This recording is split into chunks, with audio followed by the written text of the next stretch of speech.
His stray could come full circle in the Philippines next month.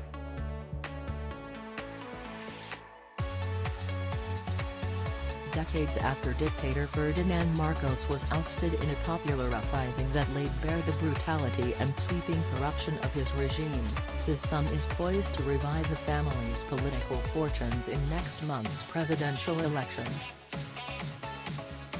In the race to replace outgoing President Rodrigo Duterte, the latest polling shows that the 64-year-old Ferdinand Bongbong Marcos Jr. is maintaining a significant, if slightly receding, lead. While Duterte, 77, cannot by law seek re-election, his daughter is running for vice president alongside Marcos. But the prospect of a Marcos restoration inflames passions. Supporters see vindication, and opponents see an assault on the country's fragile democracy. The elder Marcos was capable, brilliant, cunning, utterly rapacious, says historian Joseph Scalice. However, what lingers in popular memory is corruption and theft, he says. But in the end, the Marcos administration, its military rule, was brutal. Marcos assumed office in 1965, imposed martial law in 1972 and didn't formally lift it until nearly a decade later, in 1981.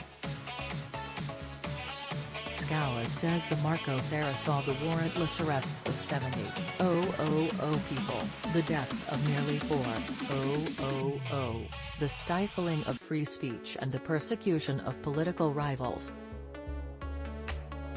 After nearly 21 years in power, Marcos' rule collapsed with stunning speed in 1986, as popular discontent boiled over. Army generals revolted and millions of Filipinos marched in the streets. The embattled president's longtime ally, the U.S., called on him to step down. Pressured from all sides, Marcos surrendered the presidency and fled to Hawaii with his wife Imelda and their family. Corazon Cory Aquino, the widow of assassinated Philippine opposition leader Benigno Aquino and leader of the Peaceful People Power Revolution, became president.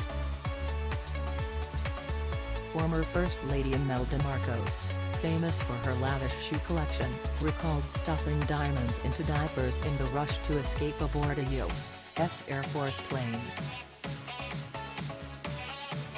During what was described as their conjugal dictatorship, the first couple is alleged to have stolen between $5 billion and $10 billion. The Philippine government has recovered some $3.4 billion from the couple's ill-gotten wealth, and is still collecting.